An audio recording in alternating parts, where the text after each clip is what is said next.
Colombia está cada vez más cerca de sellar un acuerdo de paz con las FARC tras más de medio siglo de conflicto armado, el más antiguo de toda la región. Sin embargo, ha sido una batalla cuesta arriba, una batalla aplaudida por muchos, criticada por muchos otros también. Una de las más fuertes críticas llega de la mano de José Miguel Vivanco, el director para las Américas de Human Rights Watch y experto también en temas de derechos humanos en el continente desde 1994. Vivanco dijo este martes que el acuerdo de víctimas del conflicto alcanzado con la guerrilla está lleno de promesas vacías. Lo calificó como una piñata de impunidad. Vivanco, quien no solo ha criticado al presidente Santos, sino quien también en su momento tuvo fuertes palabras para el expresidente Álvaro Uribe por el famoso escándalo de los falsos positivos, ha dicho que el acuerdo establecido es irresponsable y que no cumple con los estándares internacionales de justicia. Vamos a escucharlo. Estamos hablando de masacres, de secuestros, de torturas, de violación sexual, de desapariciones, de ejecuciones. Cuando se trata nada menos que de esa categoría, que es lo que en derecho penal y en derecho penal internacional es probablemente los crímenes más graves que se puedan cometer en un conflicto armado, ya sea internacional o nacional, para esos se les otorga, se les confiere un sinnúmero de beneficios que no permiten garantizar que aquí habrá un procedimiento serio, creíble de justicia frente...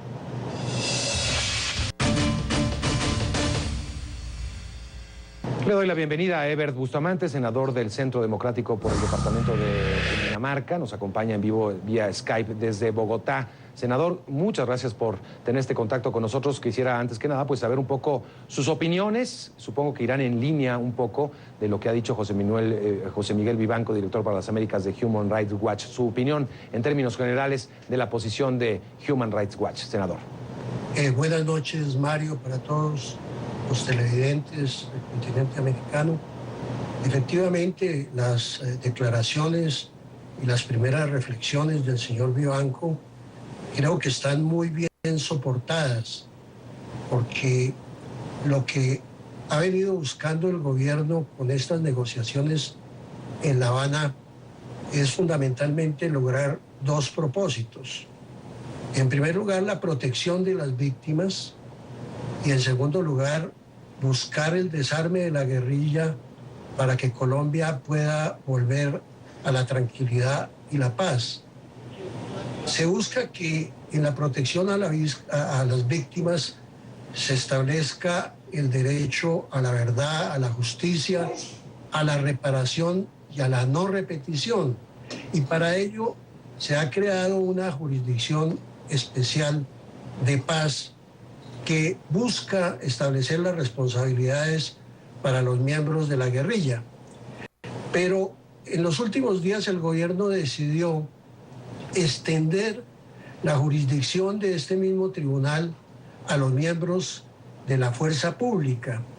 Y ahí introduce un primer elemento de confusión institucional, porque el gobierno está en todo su derecho, en el marco de la Constitución y en su obligación de buscar la paz, de establecer una jurisdicción especial, pero que debe ser aplicada de manera exclusiva para los guerrilleros. Y dentro de esa jurisdicción especial se debe establecer una tarifa de penas, respetando, por supuesto, las obligaciones internacionales de Colombia en materia de sanciones, que es lo que ha planteado el señor Vivanco. En este caso de las negociaciones en La Habana, hay una sustitución total de la pena que está establecida internacionalmente para delitos de lesa humanidad y graves delitos de guerra, que no es otro que la privación de la libertad, la pena privativa de la libertad. No hay términos medios en la legislación internacional para quien ha cometido crímenes de lesa humanidad. Pues bien, en este acuerdo y a través de esta jurisdicción, lo que se hace es sustituir esa pena por una restricción en materia de desplazamiento y en un ámbito territorial dentro del país.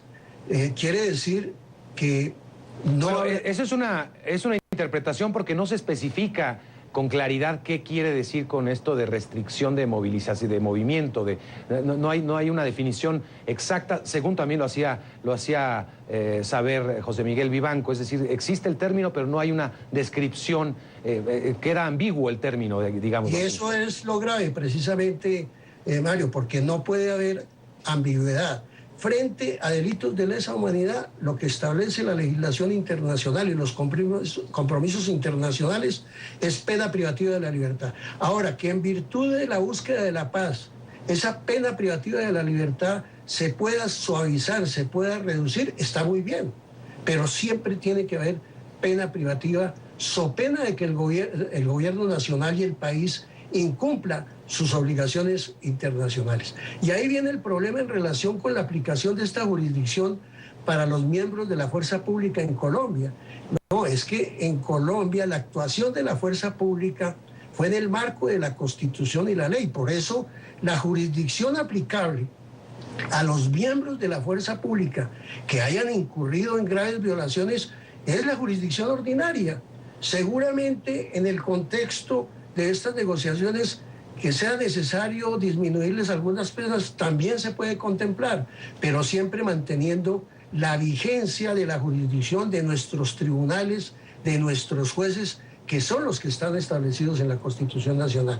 Por eso, en este sentido de la justicia y la preservación y protección de los derechos de las víctimas, el acuerdo no es muy claro e introduce confusiones que pueden llevar a un cumplimiento de las obligaciones internacionales de Colombia.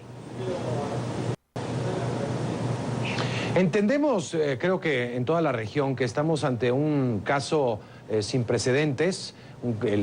Ya lo decíamos desde el principio, es el conflicto más antiguo de la región latinoamericana y por lo mismo no existen tal vez El Salvador mecanismos de diálogo que acerquen a un acuerdo. Digamos, ¿cuál sería el principio, en su opinión, para llegar a una paz verdadera y duradera? Separar los delitos de lesa humanidad de los delitos políticos. En el tema de la justicia, por supuesto, tiene que haber una tarifa de sanciones que debe ser respetado en este caso por las partes y por supuesto por la guerrilla, que es la que está buscando el acuerdo de negociación y de paz. Mire, yo en el año 1990 fui firmante de los acuerdos de paz con el gobierno de Virgilio Barco. Yo fui miembro del M-19 y muchos de los compañeros nuestros tuvieron que pagar penas de cárcel. En mi caso, no pude candidatizarme para ser miembro del Congreso hasta que un juez de la República no decretó, previa investigación y previo sometimiento a todos los procedimientos establecidos en la Constitución y la ley, estableció finalmente y definió la suspensión de procedimiento. Una vez se suspende la sanción, ahí sí se puede buscar el apoyo de los ciudadanos para llegar a un cargo de responsabilidad pública.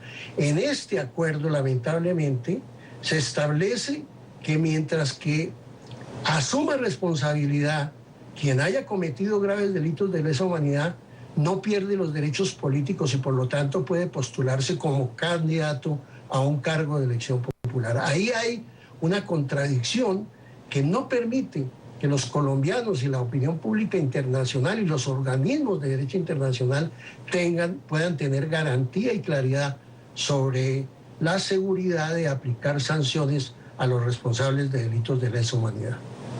Estamos de regreso con Evert Bustamante, senador del Centro Democrático por el departamento de Cundinamarca, guerrillero del M-19. Ya nos contaba cómo fue su proceso de integración, incluso a la política colombiana. Senador, entiendo un poco la distinción en la que usted coincide entre dividir aquellos delitos de lesa humanidad de aquellos del fuero común, digámosle así, secuestro, asesinato, extorsión y otros tantos delitos. Sin embargo, también quisiera retomar un poco lo que decía por la parte del gobierno, el secretario de gobierno, en el sentido de que en este proceso hay que sacrificar algo. Incluso se refería a sacrificar parte de la justicia. Creo que Colombia está en un momento muy importante y el ánimo nacional, si bien hay opiniones muy divididas, pero el ánimo nacional va hacia tratar de poner fin a este conflicto tan añejo, senador. Sí, así es. En Colombia tenemos también experiencias en esta materia. Colombia sufrió el flagelo de la actividad violenta del paramilitarismo y del narcotráfico. En el año 2003 se dio aplicación a la Ley de Justicia y Paz que sometió a gran parte de los responsables de las actividades paramilitares y de narcotráfico en el país. Lo sometió a penas entre 5 y 8 años una vez confesaran sus delitos y los sometió a la respectiva privación de la libertad. Algunos de ellos incluso fueron extraditados a los Estados Unidos porque se les comprobó sus vinculaciones con las actividades del narcotráfico. Es decir, en todo proceso de paz es necesario reducir parte de las exigencias en materia de justicia y, por así decirlo, suavizar la tarifa de sanciones. Lo que no se puede hacer es eludir la responsabilidad frente a los delitos de lesa humanidad. Y es lo que, en este caso de los acuerdos en Colombia, está en el centro de las discusiones. Por supuesto que en Colombia todos somos amigos de lograr la paz y de que los guerrilleros se puedan reincorporar, como lo hice yo en su momento, a la actividad política. Eso es legítimo, pero sin que eso signifique un sacrificio de las obligaciones internacionales del país y sobre todo de las obligaciones frente a las víctimas, porque no es suficiente con que se diga la verdad y con que se haga una reparación. También se le debe generar una satisfacción cuando se trata de graves delitos de lesa humanidad, se debe generar una satisfacción a las víctimas, estableciendo penas restrictivas de la libertad. Lo contrario se convierte en una burla, en un saludo a la bandera. Yo creo que el gobierno tiene que hacer un esfuerzo para persuadir a la guerrilla, acompañado de la comunidad internacional, para que la guerrilla entienda que es ineludible esta responsabilidad. Escuchábamos hace un momento al presidente Santos hablar un poco de la conformación del tribunal. Decía que ni las FARC ni el gobierno participarán en la conformación de este tribunal. ¿Esto no dará de alguna manera garantía de independencia y de aplicación de la justicia? Lo que dice el señor presidente de la República, Juan Manuel Santos, no es totalmente cierto. Falta la verdad. Aquí ha habido una gran campaña de propaganda, tanto a nivel nacional e internacional, que ha impedido que los colombianos conozcan el contenido de los acuerdos. Es el caso de la composición y la naturaleza de estos tribunales que conformarán la Jurisdicción Especial de Paz. Lo dice textualmente el acuerdo, que estos se conformarán de común acuerdo entre las FARC y el gobierno nacional. Total que la independencia no queda garantizada, y lo que precisamente va a permitir que se desarrolle plenamente la justicia, que quienes son responsables de los crímenes, así sea con penas reducidas. En el caso del acuerdo han dicho que basta con que cumplan la ejecución de unos proyectos de infraestructura en algunas zonas del territorio nacional. Eso no es suficiente, pero precisamente lo que garantiza el éxito de un modelo transicional de justicia es la independencia en la conformación de estos tribunales. Y esta no está garantizada. Las mismas FARC en repetidas ocasiones ha señalado que tendrá incidencia en la conformación de estos tribunales. Esto, por supuesto, lo convierte en juez y parte. Por eso mi referencia anterior a que en el caso de los miembros de la fuerza pública lo que debe de operar es la justicia ordinaria. Colombia ya tiene una justicia con limitaciones, con vacíos, pero que tiene un nivel de eficiencia que, mediante nuevas iniciativas tramitadas en el Congreso de la República, podemos fortalecer los instrumentos para garantizar los derechos de las víctimas. Y en el caso de agentes de la fuerza pública comprometidos en delitos de grave, de lesa humanidad, podemos disminuir las penas en el contexto de un acuerdo de paz para no generar un desequilibrio entre los beneficiarios de las FARC y los beneficiarios de la fuerza pública. Senador Ever Bustamante, le agradezco mucho por este tiempo a conclusiones y pues quedará para el debate. Le agradezco mucho y hasta pronto. Y usted no se vaya, tenemos más noticias en atención para usted. Muchas gracias.